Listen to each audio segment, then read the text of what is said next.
Hey everybody, Hans here again. Hey, so wanted to get back to, I think, one of the highest viewed short review videos that I posted a couple weeks ago. And that was on the Blantons, right? So pretty iconic bottle here. I know there's a lot of difference of opinions on, the hype around Blantons, around the juice inside the bottle, all of those things that make up what it is, right? And I get it, right? The price points on these sometimes get just blown way out of proportion, and at that point, I agree.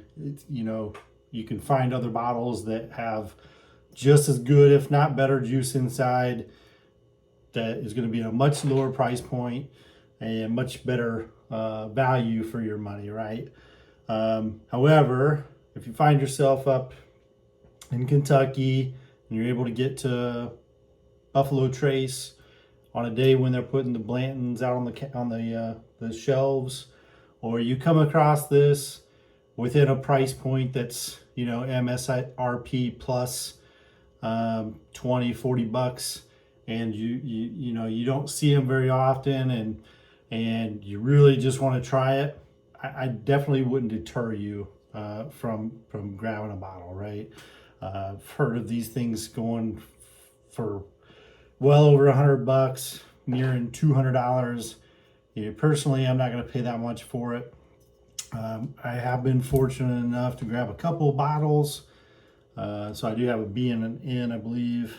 So for those of you that may not know, there's the bottles are all the same, but the caps, if you'll notice, the caps on these two are different, and it's really kind of hard to see, but there in the corner you'll see the N on this one down by the horse foot, and on this one, if I can get it focused right, you'll see a B.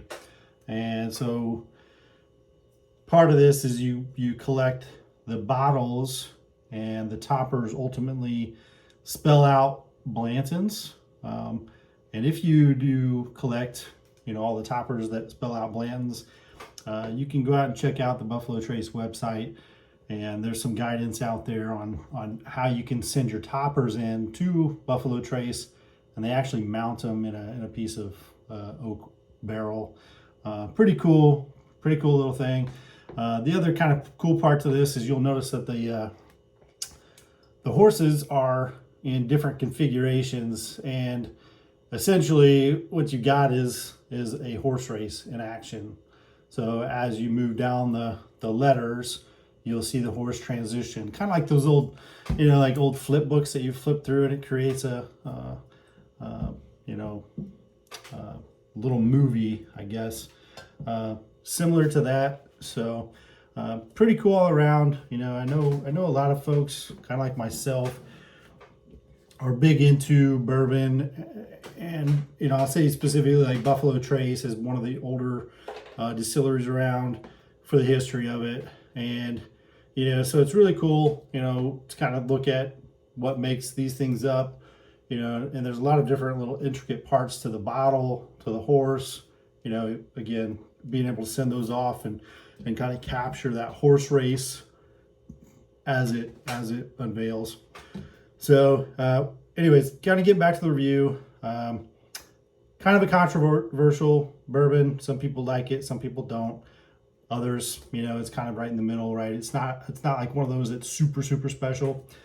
Obviously, out of this bottle, I have had, I did crack this open with an Army buddy a while back, and quite honestly, that makes the pour even better, right? Sharing it with a good friend or family member, that's the way to do it. So wanted to pop this open. Not a bad cork pop for an already opened bottle. Has been on the shelf for a couple months, so I'm gonna go ahead and use my bourbon Real Talk Glencairn here. Little shout out to the Bourbon Real Talk. Quick side note on that. if you're on Facebook and you're looking for a great community to share your experience in bourbon and your love of bourbon and the hunt of bourbon and history of bourbon and all the above, definitely recommend checking out Bourbon Real Talk.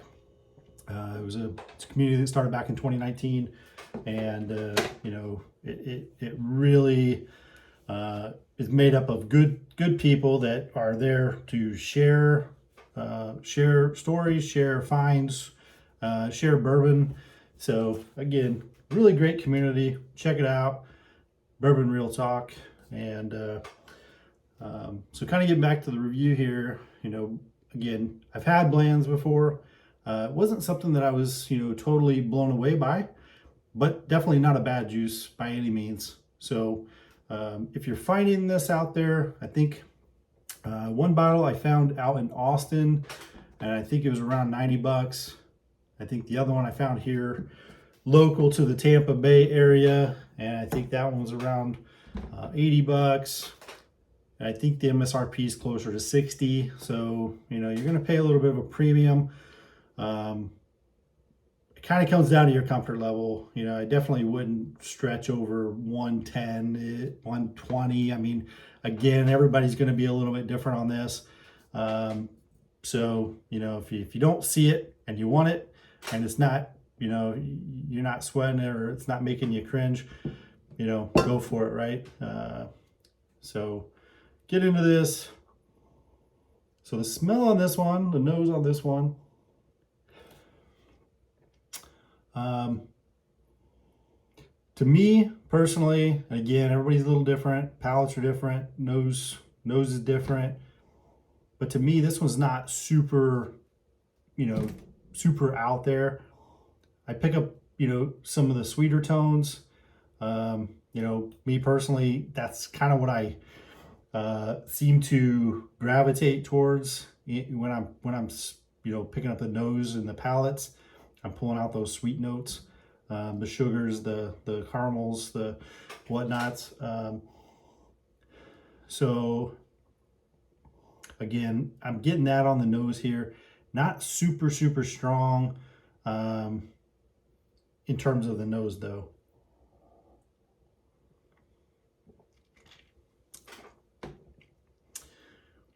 So the drink itself, let's see. So on the front end, I really liked it. It tends to kind of fade quickly though. You kind of lose that. It's like, you enjoy it when it first hits and it starts fading very quickly for me. So this is a 93 proof. So a little bit lighter on the proof. Not super viscous, so that's kind of probably why it tends to fade away a little quicker. But the aftertaste, the back end, the finish, I'm really still enjoying what I'm tasting in from that one drink. Definitely gonna go back for a second drink on that one. And again, the palate that I pick up are again some of those caramels, some of the sugary notes, and I'm not, I don't pull out a whole lot of other notes on that, but again, other different palates for different folks, and definitely be interested to hear everybody's thoughts on this one. Again, I know there's quite a bit of a line there. I'd be interested to hear where people fall. Is this one of those that you love, one that you hate, one that you're like, okay, yeah, as long as I'm not paying over MSRP or whatever? Let me know what your thoughts are on this one, because again, I know there's a lot of controversy around it in terms of, the hype, right? The hype is real and it's big, and so Blantons is one of those that's always kind of been out there. So let me know your thoughts on this. Again, if you come across the bottle, I mean, obviously it's an awesome looking bottle, right? Really cool design, cool little story behind it. If you collect all the toppers, you can send them in. Pretty cool, kind of little it's more than just the juice in the bottle, but the juice in the bottle is not bad either, I would say. So if you come across it and you feel like spending the money, you know, I wouldn't keep walking. And again, let me know what your comments are in the section below. Let me know where you fall on this one. And as always, you know, let me know if you have any questions or comments. You know, aside from that, love some feedback, and love the conversation. And you know, I love learning about this stuff too. So if you have things that you want to share about Blantons or any of the bottles that we're doing reviews on, you know, feel free to drop them in the comments. You know, bourbon community is kind of a big community. Again, kind of going back to the Bourbon Real Talk. You know, it's all about the experience, about sharing your experience, sharing it with your, you know, friends, you know, folks on Facebook that you may not know, but are a part of that same community and have that same passion that you do. So leave some comments down below, get that conversation rolling. And anyways, thanks for stopping by. Appreciate the support. If you would, please give me a like button. Hit the like button for me, number one, if you wouldn't mind. That helps kind of get this circulated a little bit more. It lets me know that you're enjoying some of this content. It lets me, you know, it motivates me, right? I'm human, and I appreciate getting feedback, getting input, and part of that is smashing that like button. Again, hitting those comments up, drop some questions, start the conversation. And as always, you know, if you wouldn't mind subscribing to the channel, supporting the growth of the channel, and again, supporting the growth of doing more of these types of videos to share thoughts and circulate those thoughts, would greatly appreciate it. So thanks again. Have a good evening, and we'll be talking to you in the future. Take care.